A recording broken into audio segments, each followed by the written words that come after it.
Hello again, Robin. What topic have you in store for our viewers today? Well, I thought it was high time we looked at residential property and whether or not it's still a good financial investment. As you know, Abraham, Brits are obsessed with property and house prices, and for a long time the housing market went up and up. Things have taken a different turn this year, though. Yes, I keep seeing surveys showing that house prices are falling, but as with equities, nobody really knows where prices are headed next. Who have you been speaking to? I've been interviewing Norma Cohen. Originally from New York, Norma worked at the Financial Times in London for 26 years. In that time, she specialised in pensions and investing, but also for a long time in property. So, what's our take on property and whether or not it's still a good investment?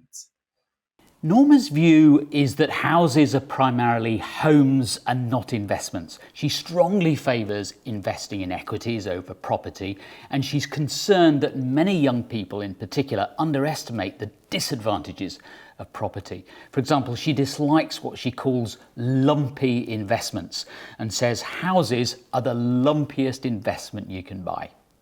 Transaction costs in Britain, just for example, when you add in stamp duty, solicitor's costs, exchange of contracts costs, can be something like 5 to 6 percentage points either side of a property, compared with, fraction of a percentage point for, let us say, equities or gilts.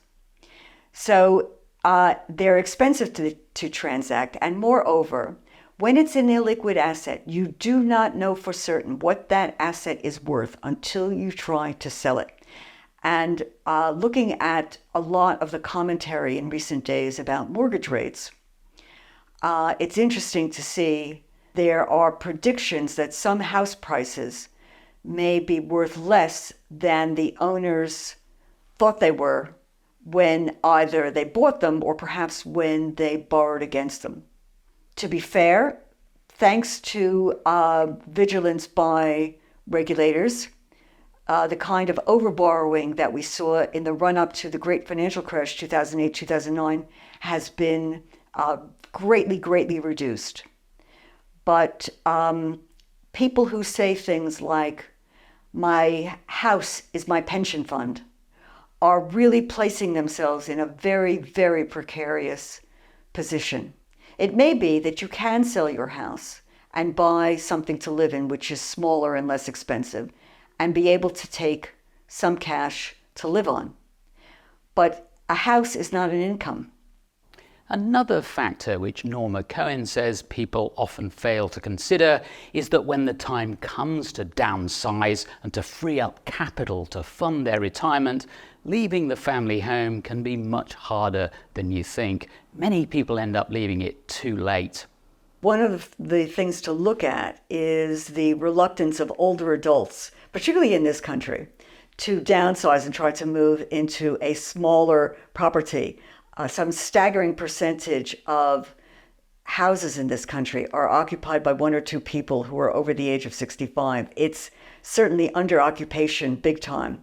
And part of the reason that there is this reluctance to downsize, yes, there is a comfort factor remaining in your own home, but it's also hugely difficult for, particularly for older adults, to pack up a lifetime of belongings, memories, mementos, and so on, and to move. And so state of California is forming support groups to help older adults move out of their under-occupied properties. And it's possible there would be some genuine public policy reasons to support creation of similar advisory firms, help firms at local authority level in Britain that could help older adults move out of their under-occupied properties and into smaller, more suitable, easier to manage and lower cost to maintain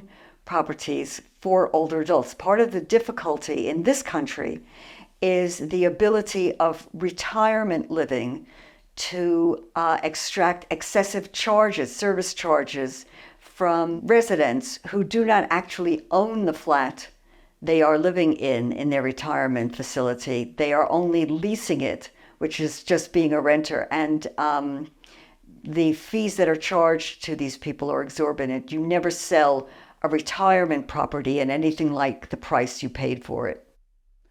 UK property prices have fallen in the spring and summer of 2023, making houses more affordable. But Norma Cohen still urges first-time buyers to be cautious and certainly not to consider renting as a waste of money. I had this argument with my son, who, with his girlfriend, wants to buy a property. And he said to me, "I'm just wasting my money by renting." "No, you're not." I said, "You're buying housing services. You're buying accommodation services. That's what rent is.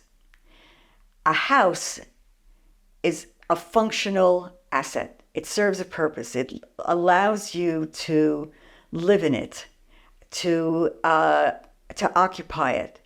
It's not the same thing as providing you with an income. It only becomes your pension fund if you could sell it, crystallize all the gains that you've made in capital value over the years, and use those gains to live on in old age. In only the narrowest sense is your house your pension fund. And unless you have thought clearly, logically, and neutrally about how you're going to downsize, your house is most certainly not your pension fund." So what about buy-to-let property investing? Well, tax changes and higher interest rates have made buy-to-let less attractive. And in Norma Cohen's view, investing in shares via a pension is a much better option. The buy-to-let became attractive when the cost of borrowing to buy the asset in the first place collapsed. And that's what happened after the great financial crash of 2008-09. All of a sudden, the differential between what it costs to buy a house to rent it out and what you could achieve in rent widened out, and they started to look like very attractive investments relative to what was available from other asset classes. And many people piled in. There are some unique aspects in Britain that make ownership of land particularly attractive. However, there is a big push on now to change underlying land law, which dates back to the feudal era of medieval times. And to the extent that that is eventually successful, it will diminish the value of the land that buy-to-let houses are built on, and it will also diminish the rents that buy-to-let investors are likely to be able to extract. And that's not a bad thing. If housing becomes more affordable in Britain, that's a good thing. We keep talking about getting a foot on the property ladder in this country, and that is also the way it's talked about in many other countries. We assume that the property ladder goes one way, up. No, it doesn't. And anyone who has any appreciation for British history, American history, will know that. So, Abraham, lower prices are a good thing, according to Norma Cohen. Would you agree with that? I'm not sure I agree. House prices are falling a bit, but it isn't really any more affordable to buy or to move than, say, a year ago. No thanks to the fact that mortgage rates are at least 2 to 3 times what they were a year ago. And if you are banking on your property as your pension, I am not sure you'd consider falling property prices a good thing. To play devil's advocate for a moment, some people might say that both you and I, Abraham, are bound to advocate investing in equities over property. And there's no denying that houses have been an excellent investment since the mid-1990s. No, absolutely not. And I was looking at some data recently. Apparently, house prices is grown, but by over 5% a year after inflation, over the last 30 odd years. And so, yes, there's been a massive increase in house prices, and therefore, if you think of property as an investment, compared to equities, I think in terms of returns, equities are still more attractive, but we can't take that away from property, given the growth that it's seen in the last couple of years. I'm sure there's a generational aspect to this debate. Norma Cohen can remember several housing downturns over her lifetime. I certainly remember the housing crash of 1989, which left millions of UK homeowners in negative equity. We're nowhere near crash territory today, but perhaps the recent downturn will provide a much needed dose of reality. It does. I hope, or I hope so, at least. Anyway, I mean, you're already seeing in the data that there are far less transactions going on.